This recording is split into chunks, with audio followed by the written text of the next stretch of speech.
آپ تھوڑی اونچی آواز میں یو پی میں بول کے دیکھ لو, نہیں بول پاؤ گے. دیکھا مولانا کلیم الدین صاحب کو گرفتار کر لیا گیا میرٹھ سے. کیا ہوا کہ 15 سال پہلے یہ غیر مسلموں کی کتابوں سے حوالے دیتے تھے اور غیر مسلموں کو مسلمان بناتے تھے پیسے کا لالچ دے کر. لیجیے, اس الزام میں ایک جنگل میں ہاتھی بھاگ رہا ہے. چوہے نے پوچھا, ارے بھائی کیوں بھاگ رہے ہو؟ کب سنا نہیں پولیس اعلان کر رہی ہے کہ جو بھی بھینس پکڑی جائے گی اس کو کاٹ دیا جائے گا. تو چوہے نے کہا بھائی اعلان تو بھینس کا ہوا ہے کہ تم کیوں بھاگ رہے ہو, تم بھینس تھوڑی ہو. ہاتھی نے کہا اگر پولیس نے ہم کو پکڑ لیا تو 20 سال تو یہ ثابت کرنے میں لگ جائے گا کہ میں بھینس نہیں ہوں.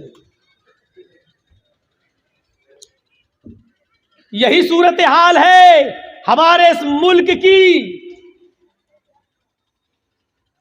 ابھی ایک پولیس والے آئے, کوئی بھی ایک الزام لگا کے اندر ڈال دو.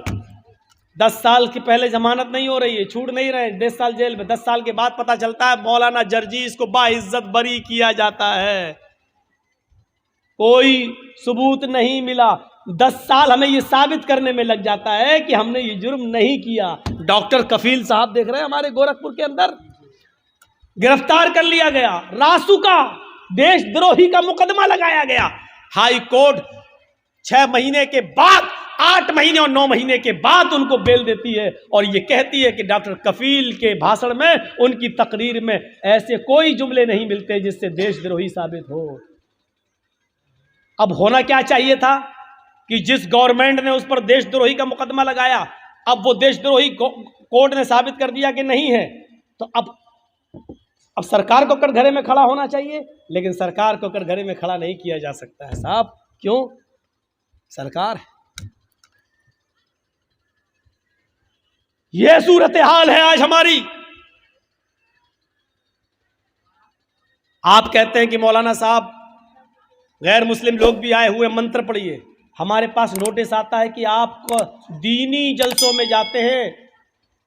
سپریم کورٹ کا نوٹس میرے پاس آتا ہے کہ آپ پڑھتے کیوں ہیں یہ رامائن اور گیتا, آپ کو کیا مطلب ہے اس سے؟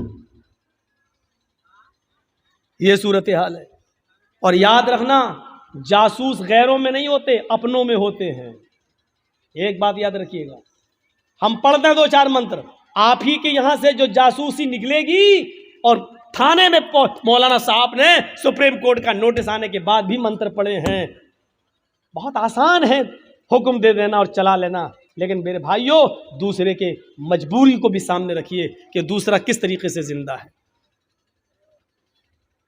یہی چیزیں چڑھا کر ڈاکٹر ذاکر نائک کو آج کہاں جانا پڑا بیچارے.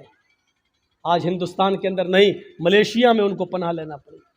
کس نے ساتھ دیا؟ کون تھا ان کے ساتھ؟ اور جرجیس نے اسی وقت کہا تھا. آج ڈاکٹر ذاکر نائک پر انگلی اٹھی ہے گورنمنٹ کی. اگر سارے مسلمان ایک پلیٹ فارم پہ نہیں آئے تو یہاں سے رواج نکلے گا. آج کے بعد مولویوں کی نیندیں حرام ہوں گی. نہیں سنی ہماری کسی نے. دوسرے مسلک کے لوگوں نے کہا وہ تو وہابی ہے, وہ آتنکوادی ہے, یہ ہے وہ ہے. خود اپنے ہی لوگوں نے گورنمنٹ تک جاسوسی کی, ویڈیو نکال کر دکھائی, دیکھو فلاں اسٹیج پر اتنے لوگوں کو مسلمان کیا, اتنے لوگوں کو مسلمان کیا. یہ جاسوسی ان کے ساتھ کی گئی اور آج ڈاکٹر ذاکر نائک کو ملیشیا جانا پڑا. میرے بھائیوں تصور کیجیے آپ, میں نے کہا تھا کہ اٹھے گا, لیکن جب ایک پلیٹ فارم پہ کوئی نہیں آیا, اس کے بعد پھر اٹھا, تو دیکھو مولانا کلیم الدین چلے گئے. دیکھو مولانا سعد کو کس طریقے سے کرونا بم کہا گیا ہے. وہ نظام الدین مرکز کے اندر, یہ مرکز سے پھیلا کرونا, یہ پھیلا. ہم نے پیشین گوئی کی تھی, حالانکہ علم غیب اللہ کے علاوہ کوئی نہیں جانتا, لیکن آثار بتا رہے تھے کہ ڈاکٹر ذاکر نائک کی خاموشی پر, ان کی بات پر خاموشی, یہ دوسرے مولویوں کے لیے دروازہ کھول رہی ہے. اور کھلا, کیا چاہتے ہو کہ میرے لیے بھی دروازے کھل جائیں؟ کھلیں گے تو دیکھا جائے گا, لڑیں گے, لیکن جہاں تک ہو سکے اپنے آپ کو پہلے احتیاط کیا جائے, اپنے آپ کو بچایا جائے. اللہ کے رسول نے فرمایا جب جنگل میں جاؤ تو پہلے اونٹ کو باندھ دو درخت سے, اس کے بعد اللہ پر بھروسہ کرو. اونٹ کو کھلا چھوڑ دیا, سو گئے, اللہ مالک کچھ نہیں ہوگا تو بھاگ ہی جائے گا. پہلے باندھ دو پھر سوئیے, پھر اللہ پہ بھروسہ کیجئے کہ میں نے اونٹ کو باندھا ہے, اللہ پہ بھروسہ کچھ نہیں ہوگا. تو پہلے احتیاط کیجئے, پہلے تدبیریں کیجئے. آپ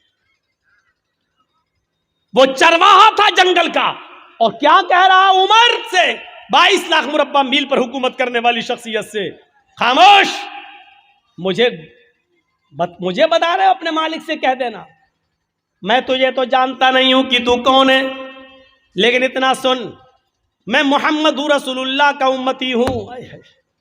حضرت عمر کان لگا کر اس کی بات کو سن رہے ہیں. میں محمد رسول اللہ کا ماننے والا ہوں. تم نے مجھے جو مشورہ دیا, میرا مالک بہت نیک ہے, اگر ایک بکری میں تمہیں بیچ بھی دوں اور اس کی قیمت لے بھی لوں تو میرا مالک مجھے کچھ نہیں کہے گا. میں کہہ دوں کہ بکری بھیڑیا کھا گیا تو میرا مالک میرا یقین بھی کر لے گا. لیکن دنیا میں تو میں اپنے مالک سے جھوٹ بول جاؤں گا, لیکن قیامت کے دن میں اس مالک کو کیا جواب دوں گا جو میرے مالک کا بھی مالک ہے. جا یہاں سے. غور کیجئے اس تقوی کی روشنی میں ہم کیسے لگ رہے ہیں. لال بتھانی کے لوگوں, ایمانداری کے ساتھ بتانا, اس چرواہے کے تقوی کی روشنی میں ہم کیسے لگ رہے ہیں. ہم اپنے گریبان میں بٹن کھول کر ذرا چھانکیں تو ہم کتنے % مسلمان نظر آ رہے ہیں. اس واقعے کی روشنی میں ذرا اپنے ضمیر کو جھنجھوڑ کر دیکھیں کہ ہم کہاں کھڑے ہیں. ہم اپنے آپ کو مسلمان کہلانے کے لائق ہیں بھی یا نہیں ہیں. ذرا غور کر کے دیکھیں, ہم اپنے ضمیر سے ذرا پوچھیں, اپنے ضمیر سے ذرا سوال کریں, اپنے دل سے ذرا پوچھیں. میں یہ نہیں کہہ رہا ہوں ہم مولوی بھی گناہ گار ہیں, ہم لوگ بھی گناہ گار ہیں, مولوی بھی انسان ہوتا ہے, فرشتہ نہیں ہوتا ہے. غلطی آپ کی نظریے کی ہے, آپ نے مولویوں کو فرشتوں کی نظر سے دیکھنا شروع کر دیا ہے. آپ نے مولوی کو فرشتے کی نظر سے دیکھنا شروع کر دیا ہے. نہیں, مولوی فرشتہ نہیں ہوتا ہے, وہ بھی غلطی کر سکتا ہے, وہ بھی خطا کر سکتا ہے, اس سے بھی غلطی اور خطا ہوتی ہے. انسان ہیں ہم. جب اللہ کے نبی کہہ رہے ہیں کہ میں نے مارنے کے لیے مسواک اٹھائی لیکن مجھے ڈر لگ گیا, میں یہاں کانپ گیا, کیا اے محمد صلی اللہ علیہ وسلم اس لڑکی کو, اس خادمہ کو جو مارنے جا رہے ہو, کہیں ایسا تو نہیں اس کی غلطی سے زیادہ تمہاری سزا ہو جائے دی ہوئی. اگر اس کی غلطی کم پڑ گئی اور آپ کی یہ چھڑی, آپ کی یہ مسواک سے اس کو تکلیف اس سے زیادہ لگ گئی تو ہو گئی, تو قیامت کے دن آپ اپنے رب کو کیا جواب دیں گے؟ قیامت کے دن کیا منہ دکھائیں گے؟ حضرت عمر فاروق اپنے غلام کا کان مروڑ دیتے ہیں, اور بات کتنی, آواز دی غلام کو, غلام نے آواز دی, غلام نے امیر المومنین, امیر المومنین, امیر المومنین.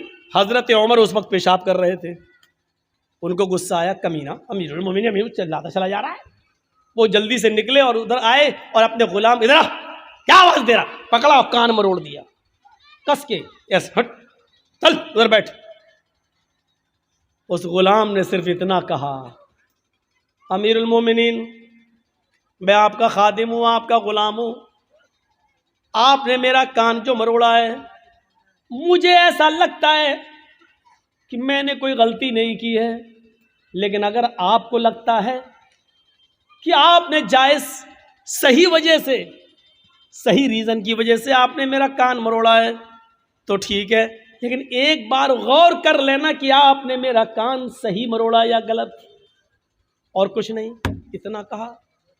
حضرت عمر نے کہا, جب تجھے معلوم تھا کہ میں استنجا کر رہا ہوں, پیشاب کر رہا ہوں, تو امیر المومنین, امیر المومنین کیوں چلا رہا تھا؟ اس نے کہا, امیر المومنین اس ذات کی قسم جس کے قبضے میں میری جان ہے, اگر مجھے معلوم ہوتا کہ آپ فلاں جگہ بیٹھ کر استنجا کر رہے ہیں, پیشاب کر رہے ہیں, تو میں آپ کو نہیں بولتا. میں اتنا پاگل نہیں ہوں کہ دیکھ لوں کہ کوئی آدمی پیشاب کر رہا اور اس کے باوجود بھی چلاتا رہوں. مجھے معلوم ہے کہ بغیر استنجا کیے ہوئے کوئی آ ہی نہیں سکتا ہے, تو میں کیوں چلاتا, مجھے نہیں معلوم تھا. حضرت عمر نے کہا, تم ٹھیک کہہ رہے ہو, ادھر آؤ. جتنی زور سے میں نے تمہارا کان مروڑا ہے, تم بھی میرے کان کو اتنی تیز, اتنی سختی کے ساتھ تم بھی مروڑ لو. اس نے کہا, امیر المومنین آپ کو اپنی غلطی کا احساس ہو گیا, ہم نے آپ کو معاف کر دیا. حضرت عمر کہتے ہیں, نہیں, اب تو میں اس کان کو مروڑ کر اپنا بدلہ لینا ہوگا. اس نے کہا, میں نے معاف کر دیا. کہا, نہیں, تم مجھے اس لیے معاف کر رہے ہو کیونکہ میں تمہارا مالک ہوں, میں تمہارا آقا ہوں، تم میرے غلام ہو، اس لیے میرے ڈر سے تم معاف کر رہے ہو۔ اس نے کہا میں اللہ کے لیے آپ کو معاف کر رہا ہوں۔ کہا نہیں نہیں، میں انتقام دوں گا، تم اپنا بدلہ لے لو۔ جب حضرت عمر نے ضد کی تو اس نے کان مروڑ دیا۔ حضرت عمر کو معلوم تھا کہ میں نے اس کا کان کتنی تیز مروڑا۔ کہا اور تیز، اور تیز۔ نہیں، ابھی بھی تم رعایت کر رہے ہو، اور تیز۔ جب حضرت عمر کو لگا کہ ہاں اتنا تیز میں نے اس کا کان اینٹھا ہوگا، تو حضرت عمر فاروق کان کو اینٹواتے جا رہے ہیں اور کہتے جا رہے ہیں اے عمر دیکھ لے تیری اوقات کیا ہے، اے عمر دیکھ لے تیری اوقات کیا ہے، تیری حیثیت کیا ہے۔ ایک معمولی غلام تیرا کان مروڑ رہا ہے اور تو اپنے آپ کو امیر المومنین سمجھ رہا ہے، اپنے آپ کو حاکم سمجھ رہا ہے، اپنے آپ کو امیر المومنین تصور کر رہا ہے۔ اس طریقے سے جملے کہہ کہہ کر اپنے تکبر کو ختم کرتے تھے کہ تکبر ہمارے اندر نہ آ جائے۔ ایک معمولی غلام تمہارا کان پکڑ کے اینٹ رہا ہے اور تم اپنے آپ کو امیر المومنین سمجھ رہے ہو۔ یہ اسلام کی تعلیم کا تعلیمات کے اثرات تھے جو صحابہ کرام کی زندگی پر مرتب ہوئے۔ میرے بھائیوں، ایک ہلکا سا کان مروڑ دیا تو اس کا بھی بدلہ دے رہے ہیں۔ ہم نے کتنے لوگوں پر ظلم کیے ہیں، کبھی ان کی امانتوں کو واپس کرنے کی کوشش کی ہے، کبھی آپ نے معافی مانگنے کی کوشش کی ہے۔ یاد رکھنا، مولانا جرجیس 15-16 سال کے بعد اس لال بتھانی میں آئے ہیں۔ 16 سال کے بعد ہم جو آئے ہیں آپ کی اس بستی میں، 15 سال کے بعد، 15 سال کے بعد، 15 سال پہلے جنہوں نے میرا پروگرام سنا تھا اور 15 سال کے بعد آج جو پروگرام سن رہے ہیں میرا، یہ 15 سال کی جرجیس کی زندگی چیخ چیخ کر یہ کہہ رہی ہے کہ آئے جرجیس، تو اپنی زندگی کے 15 سال کم کر چکا ہے۔ اللہ نے تیری زندگی میں جتنے دن لکھے تھے اب ان دنوں میں تو 15 سال کم کر چکا ہے۔ جن لوگوں نے 15 سال کے بعد آج میری تقریر سن رہے ہیں، ان کی زندگی چیخ چیخ کر کہہ رہی ہے کہ وہ بھی اپنی زندگی کے 15 سال کم کر چکے ہیں۔ تمہاری اور میری زندگی یہ چیخ چیخ کر کہہ رہی ہے کہ جرجیس اور اے لال بتھانی والوں، تم 15 سال اپنی قبر کے قریب ہو چکے ہو، تم اپنے اصلی منزل قبر کے قریب جا چکے ہو۔ اب تمہارے اور قبر کے درمیان زیادہ فاصلہ نہیں، اس دوری میں 15 سال کی کمی ہو چکی ہے۔ نہیں، اس سے بھی بڑھ کر ایک اور بات، 2 ہی ٹھکانے ہیں ہمارے اور آپ کے، یا تو ہم اور آپ جنت میں جائیں گے یا جہنم میں، بس تیسرا کوئی ٹھکانہ نہیں۔ کسی سے بھی پوچھ لو تیسرا کوئی ٹھکانہ ہے؟ نہیں، ایک ہی 2 ہی ٹھکانے، جنت یا جہنم۔ ہم اور آپ یا تو جنتی یا جہنمی۔ اللہ کے ہاں حساب و کتاب پورے اترے جنتی، ناکام ہو گئے تو جہنمی۔ میں اب ایک بات اور کہہ رہا ہوں، 15 سال کی یہ زندگی چیخ چیخ کر کہہ رہی ہے، لال بتھانی والوں تمہاری بھی اور جرجیس میری بھی، کہ تم جنت یا جہنم کے اور اتنے قریب ہو چکے ہو کہ 15 سال کا عرصہ کم ہو چکا ہے۔ تم یا تو اپنی جنت کے قریب ہو یا اپنی جہنم کے۔ جنت کے آثار تو دکھائی نہیں دے رہے ہیں، جہنم کے آثار تو بالکل ظاہر نظر آ رہے ہیں۔ جنت کے آثار کیسے نظر آ جائیں؟ حضرت عمر فاروق، جن کو اللہ کے نبی نے اسی دنیا میں جنت کی بشارت دی تھی، عمر تم جنتی، لیکن وہ بھی کہتے ہیں کہ آسمان سے اگر کوئی فرشتہ پکار کر یہ کہے کہ اس دنیا کے سارے لوگ جنت میں جائیں گے، کوئی فرشتہ پکار کے کہے کہ سب جنتی، پوری دنیا جنتی، صرف ایک انسان جہنم میں جائے گا، ایک آدمی جہنم میں جائے گا، حضرت عمر کہتے ہیں اگر فرشتہ یہ کہتے کہ سب جنتی ایک جہنمی، تو میں یہ سمجھوں گا کہ جہنم میں جانے والا وہ ایک جہنمی کہیں میں تو نہیں۔ یہ عمر فاروق کا حال ہے۔ پھر ہم اور آپ کیسے سو جاتے ہیں اپنے بستر پر یہ سوچ کر کہ ہم تو جنت میں جائیں گے، ہم جنتی ہیں۔ ہم نے کیسے یہ تصور کر لیا کہ ہم مریں گے تو ہم جنت کے اندر جائیں گے؟ یہ تصور ہمارے دل و دماغ میں آ کیسے گیا؟ اور جب یہ یقین نہیں ہے کہ ہم جنت میں جائیں گے یا جہنم میں، پھر ہمیں ہنسی کیسے آ جاتی ہے، ہمارے چہرے پہ مسکراہٹ کیسے آ جاتی ہے؟ ہم ایک دوسرے سے ہنس اور مذاق ہنسی کا کھیل کیسے کھیل لیتے ہیں اور مذاق کیسے کر لیتے ہیں. اللہ کے نبی جب جہنم کا دورہ کر کے آئے, معراج سے واپس آئے, جنت و جہنم دیکھ کر آئے, اس دنیا میں آئے تو فرماتے ہیں لو تعلمون ما اعلم لزہدتم قلیلا ولبقیتم کثیرا. لوگو میں نے جہنم کے جو عذاب کا منظر دیکھا ہے, اگر میں تمہیں بتا دوں, اگر تم جان جاؤ جہنم میں کیا کیا عذاب ہے, جو میں دیکھ کر آیا ہوں, جو میں جانتا ہوں جہنم کے بارے میں, اگر وہ تمہیں معلوم ہو جائے لَضَحِكْتُمْ قَلِيلًا وَلَبَكَيْتُمْ كَثِيرًا, تو زندگی بھر تم روتے روتے گزار دو گے, ہنسنا چھوڑ دو گے, ہنسنا بھول جاؤ گے, اور روتے روتے تمہاری زندگی گزر جائے گی, ہنسو گے کم اور رو گے زیادہ. یہ صورتحال ہے ہماری. ہمیں نیند کیسے آ رہی ہے, کیسے ہم آرام سے اپنے بستر پہ سو جاتے ہیں, اور کیسے ہماری ہمت ہو جاتی ہے ایک دوسرے کے اوپر ظلم کرنے کی. امام کائنات فرماتے ہیں اللہ کے نبی نے کہ تم اپنی زندگی میں ایک زمانہ ایسا بھی دیکھو گے قیامت سے پہلے, اور ایمانداری سے بتانا یہ ہے کہ نہیں. یصبح الرجل مومنا وَيُمْسِي كَافِرًا وَيُمْسِي مُؤْمِنًا وَيُصْبِحُ كَافِرًا يَبِيعُ دِينَهُ بِعِرَضٍ مِّنَ الدُّنْيَا. اب سنیے, تم ایک آدمی کو دیکھو گے, آج ایسا ہو رہا ہے, ارے یہ لوگ جو جا رہے ہیں یہ بڑے میاں کو جانے تو جلدی نکل لے,